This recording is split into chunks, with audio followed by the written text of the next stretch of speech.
This wide receiver core has got me pumped, guys. Let's talk about the addition to A.J. Brown, what it's really going to mean to this wide receiver core.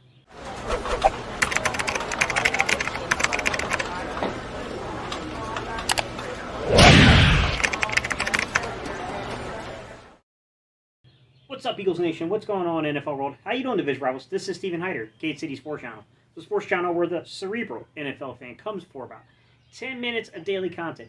Hey, what's good, guys? If you're new to the channel and you enjoyed today's discussion, if I can ask you to do me a huge solid here, guys, I would love to add you to the community. We just crossed over 5,000. We're heading towards 10,000. Just need you to hit the subscribe button in order to do that. To my OG subscribers, you already know what I ask you to do, guys. Hit that like button. Smash that like button. Help me spike the algorithm and get this in front of people who may not have discovered the channel before and potentially convert them into channel members. Hey! So I was doing some deep research. I was looking over the analytics on A.J. Brown. And I wanted to know, if you really filtered down through some of the deeper analytics, what type of player are we getting, right? I was kind of shocked. Some of you guys were not as high on this pick as I was. And I know a couple of you guys brought up, I think, were some pretty decent points, which is love the player, don't love the injury history. I will say that he's only really missed a couple of games here and there. It hasn't been like he's missed like crazy amounts of stretches and things like that, but nonetheless, I understand your concern is that the style of play can expose a player to injury. I completely understand it, guys, no doubt. But with that said, when I filtered through the advanced analytics, you keep this young man on the field with Devontae Smith, Quez Watkins, and Zach Pascal, hey, man, you got something. You got something pretty special coming up around the horizon here.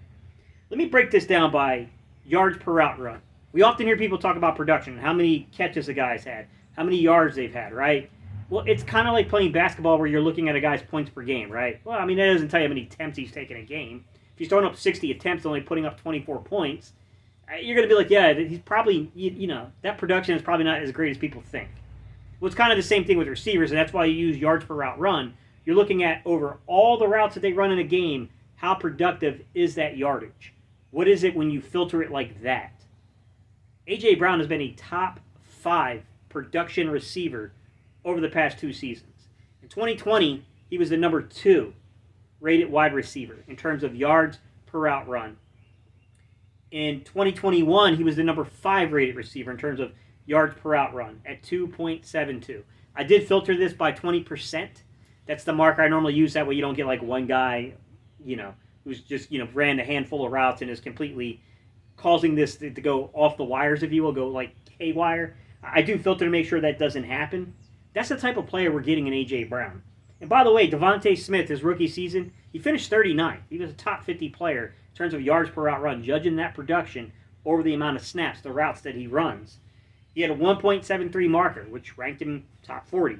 It's a really good marker, right? Quez Watkins. Quez Watkins, in terms of like how he kind of ranks in here, I will say that looking at Quez, it's more impressive when you look at the yak. Quez was this guy that had that big splash ability where if you hit him on those tunnel screens and things like that, those little plays that give him some space to operate, if you will. That's where I thought Quez kind of shined, where he ranked 12th overall in the league at 5.8 yards, yards after the catch per reception. So I do think that Quez has got some ability here.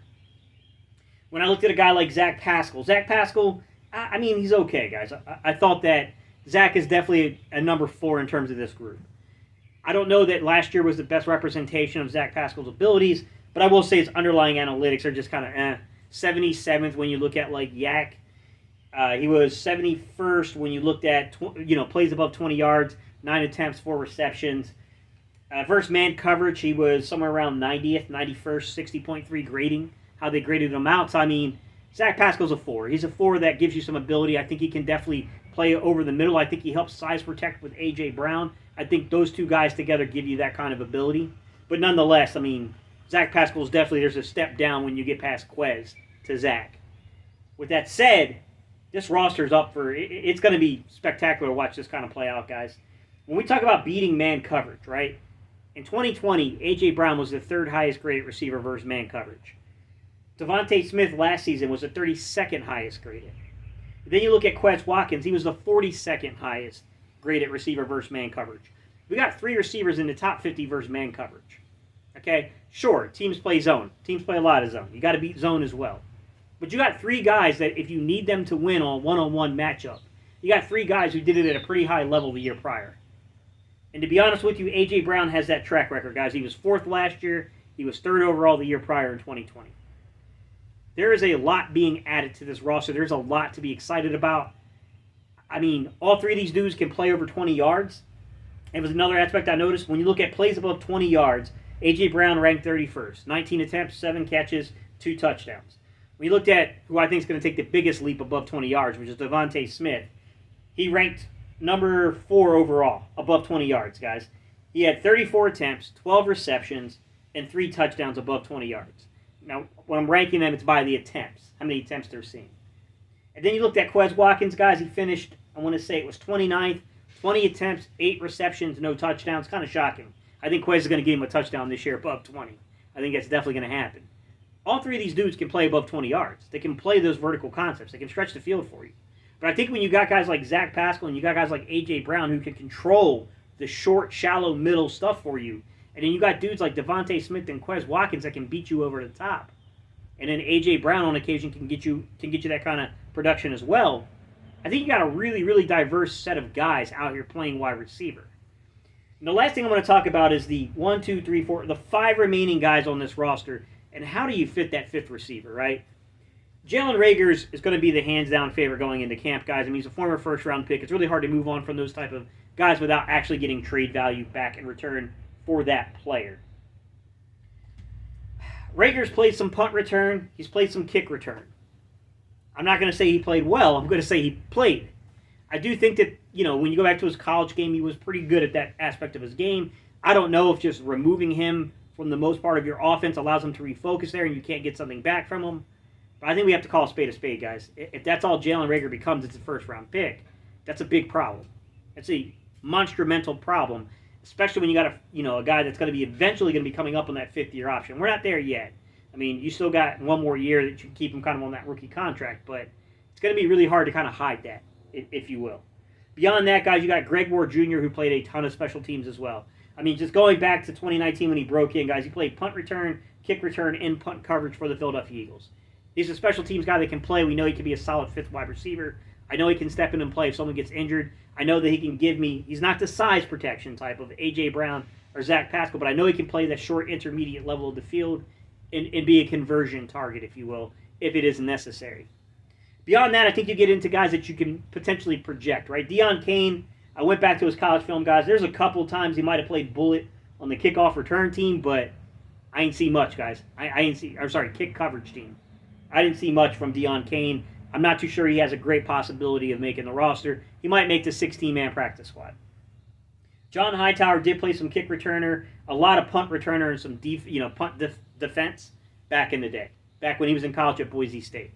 I don't know what he's going to be in the NFL, but if you're going to hang on this roster as a 5th receiver, it's going to need to come from your special teams production. You're going to need to be able to play special teams. And I think that's a big question mark for John Hightower right now. And then last but not least is Devin Allen. I was kind of shocked.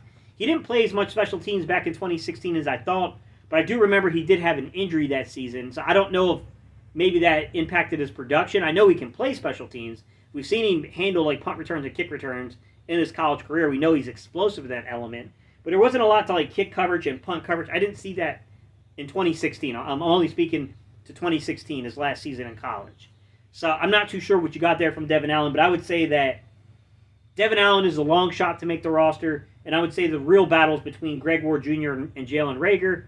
Are they going to move Reagor? Is Greg Ward Jr. they going to be slotted as the 5th? I mean, there's 1,000 narratives we can get into there, guys. But that's how I view this roster. All right, guys. I appreciate y'all's time and attention. Leave your comments down below. I'm going to start off by asking you guys, how do you see the 5th wide receiver? I think that's really important. How do you guys see it? How do y'all see that 5th wide receiver spot playing out? Jalen Reagor getting moved, in your opinion? Are they going to go with a Greg Ward Jr.? Is Devin Allen going to step up and be that dude as the 5th wide receiver? Kind of that special teams ace, if you will? How do you guys see that kind of unfolding and playing itself out? The other thing I want to ask you guys is A.J. Brown. Where are you at on that one? I love that signing. I think when you look at the advanced analytics of what this young man is, yes, we can question the production from Yak last year. I'm going to be honest. He ranked 63rd with 3.6 yards of Yak last season.